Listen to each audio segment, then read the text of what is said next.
Assalamualaikum warahmatullahi wabarakatuh. Perkenalkan, nama saya Dentianto Alakbari dari kelas 11 MIPA 5 SMA Negeri 3 Banjarbaru.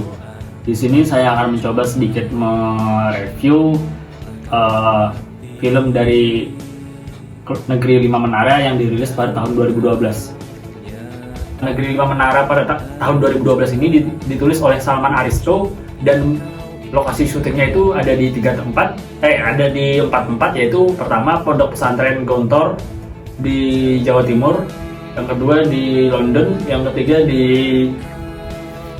Bandung, dan yang keempat di Sumatera Barat. Ya. Film ini tuh diadaptasi dari novel dengan judul yang sama, ya, yaitu Negeri 5 Menara. Dan film ini berdurasi 112 menit. Dan film ini tuh menceritakan tentang seorang santri yang ingin menggapai cita-citanya, ya. Dia itu mana ya? Tinggal di kampung, kemudian bermimpi menjadi seorang yang mampu menaklukkan dunia. Nah, novel ini dimulai dari 5 sahabat yang mondok di sebuah pesantren, kemudian bertemu kembali ketika mereka sudah beranjak dewasa. Uniknya, setelah bertemu, ternyata apa yang mereka bayangkan, ya, apa yang mereka pikirkan saat menunggu azan maghrib di bawah menara masjid benar-benar terjadi.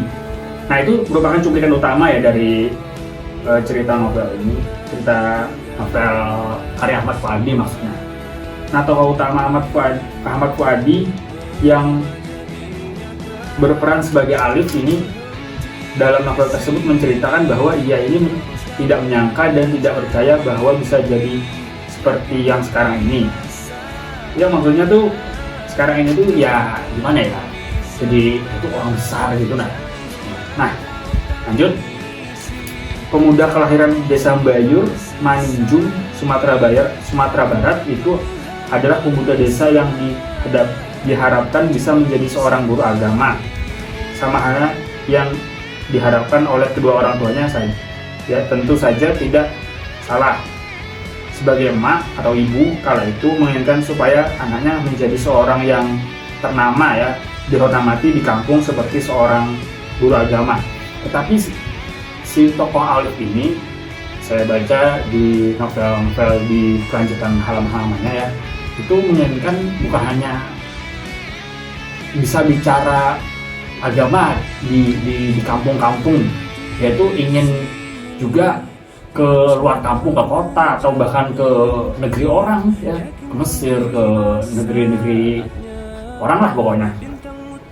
Lanjut ke identitas buku, ya. Penerbitnya dari novel ini yaitu PT Gramedia Pusat Utama, dan diterbitkan di kota Jakarta, dan jumlah halamannya ini 423 halaman. Harga buku ini relatif terjangkau, Rp50.000. Kita akan bahas ke kelebihan dan kekurangan, ya, dari novel ini, yaitu yang ada pada novel ini salah satunya terletak pada keautentikan isi, ya. Ceritanya tuh memang diambil dari kisah nyata penulisnya sendiri, sehingga segala sesuatu yang dituangkan dalam cerita berasal dari kejujuran penulis dan tanpa adanya dominasi imajinasi yang berlebihan. Selain itu, gaya bahasa yang disampaikan terkesan lugas dan tepat sasaran. Hal itu tidak mengherankan, ya, mengingat latar belakang penulis adalah jurnalis, dan dalam film ini juga menggambarkan sisi positif dari sebuah kultur pondok pesantren yang religius, dan juga penggambaran tokoh yang menjiwai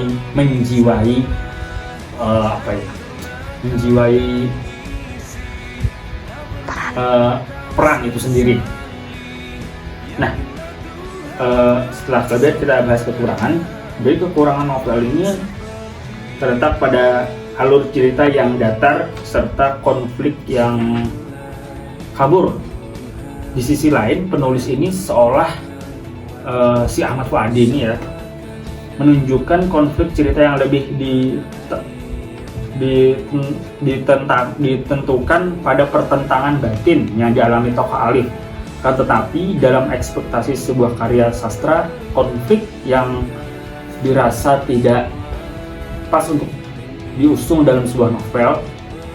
Karenanya pembaca seolah melihat buku ini tak lebih dari sekedar buku catatan harian yang biasa dibaca dan menjadi buku biasa dibaca oleh orang-orang dan menjadi sebuah karya sastra. Kan dari film Negeri Lima Menara ini diantaranya Ahmad Daniel berperan sebagai Ustadz Ahmad, Dr. Sam Rizal Ardi Winata berperan sebagai Bakso Dewasa, kemudian nama bakso ya, mungkin Rizky Ramdhani berperan sebagai Dul Majid, Giovanni Lubis berperan sebagai Raja Remaja, Ernest Samudra berperan sebagai Said, Ens Bagus berperan sebagai Dul Majid Dewasa, Billy Sandy berperan sebagai Bakso Remaja, Ines Tagor berperan sebagai istri Kiai Rais, Yeca Tafara berperan sebagai adik Alif, Haris Putra berperan sebagai Atang, Doni Alamsyah berperan sebagai Ustadz Salman, Joni Permato berperan sebagai Atang Dewasa, Lulu Tobing berperan sebagai Amak, Ikang Fauzi berperan sebagai Kiai Rais, Andika Pratama berperan sebagai Fahmi, David Chalik berperan sebagai Ayah Alif, Arya Wahab berperan sebagai Alif Dewasa, Hadi Hartono sebagai Raja Dewasa, Rangga Jonit berperan sebagai Ustadz Torik, dan Eris Karain berperan sebagai Sarah. Sekian dari saya pamit undur diri. Apabila ada kesalahan kata atau yang lainnya saya mohon maaf. Saya akhiri dengan ucapan wassalamualaikum warahmatullahi wabarakatuh.